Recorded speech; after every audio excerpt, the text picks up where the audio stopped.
पाकिस्तानी हुक्मरान और गैर मुल्की हसीनाएं। किस्त नंबर 1।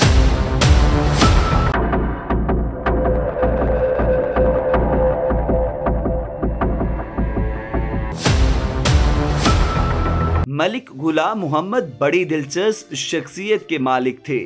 सारी उम्र बरतानवी राज की खिदमत में गुजारी।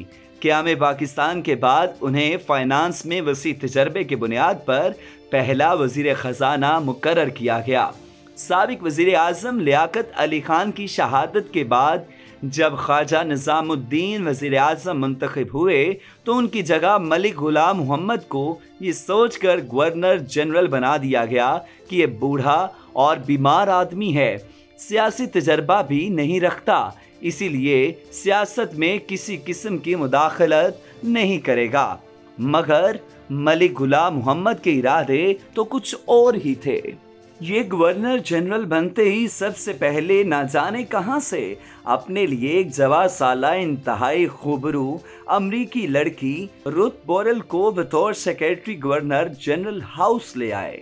पलक झपकते ही इस गैर मुल्की अमरीकी लड़की का असर रसूख इस हद तक बढ़ गया कि वो मलिक गुलाम मोहम्मद के खाने पीने से लेकर तमाम सरकारी मीटिंग्स और मुलाकातों तक का ख्याल रखने लगी। हर अहम और खुफिया फाइल पर दस्तखत गवर्नर जनरल साहब से यही लड़की लेती थी।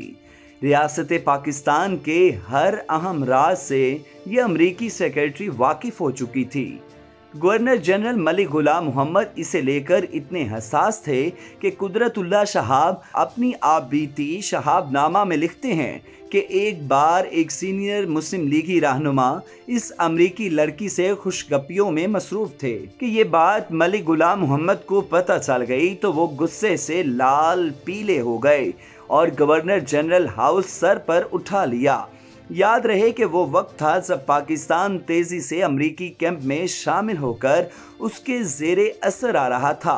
अमरीकी गंदम की इमदाद मिलने पर कराची के साहिल पर ऊंटों के गले में शुक्रिया अमरीका के हार पहनाकर उनकी नुमाइश की जाती तो दूसरी तरफ पाकिस्तान सेंट और बगदाद पैकेट जैसे बादशाह सेंटों का नाम दिया गया जैसे अमरीकी इत्तेहादियों में शामिल हो रहा था। इस नाजुक वक्त में एक गैर मुल्की लड़की का पाकिस्तान के गवर्नर जनरल की सेक्रेटरी बनकर स्याहो सफ़ेद मालिक बन जाना बहुत से सवाल खड़े कर देता है। मगर बदकिस्मती से आज तक किसी मौरख ने इस पर तहकीक नहीं की।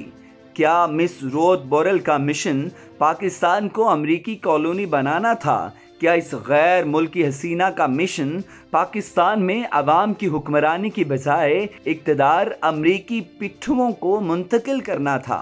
क्या इस जवा साला अमरीकी दोशीज़ा का मिशन पाकिस्तान में जमहूरियत व मसावात को पहनने से रोकना और पाकिस्तान के नो आमोज सियासी निज़ाम को मफलूज करना था? इन सवालात के जवाबात तारीख के पन्नों में तलाश किए जाएं तो चौंका देने वाले इंकशाफात होते हैं। मलिक गुलाम मोहम्मद ने बतौर गवर्नर जनरल पाकिस्तान के 2 वज़ीर आज़म की काबीना तहलील की। पहले बुजुर्ग मुस्लिम लीगी रहनुमा और अपने मोहसिन ख्वाजा नाज़मुद्दीन को वज़ारत उज़्मा से बर्खास्त किया और फिर उनके बाद वज़ीर आज़म बनने वाले मोहम्मद अली बोगरा की काबीना को भी बर्खास्त कर दिया, जिससे पाकिस्तान में जमहूरियत की कमर टूट गई और आइन साज असम्बलियाँ मजाक बनकर रह गई। इस सब में से रुथ बोरेल का किरदार किसी हद तक था। इस पर तो कुदरतुल्लाह शहाब समेत गवर्नर जनरल के अमले में शामिल दीगर ब्यूरोक्रेट्स खामोश रहे।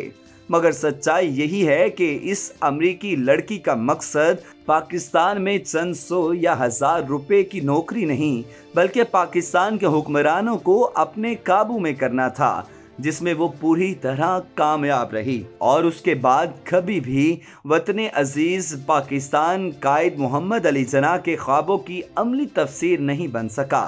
जैसे ही सिकंदर मिर्ज़ा मलिक गुलाम मोहम्मद से जबरी इस्तीफ़ा लेकर गवर्नर जनरल मुंतखब हुए तो मिस रुथ बोरेल अपनी मां के साथ पाकिस्तान छोड़कर हमेशा के लिए चली गई।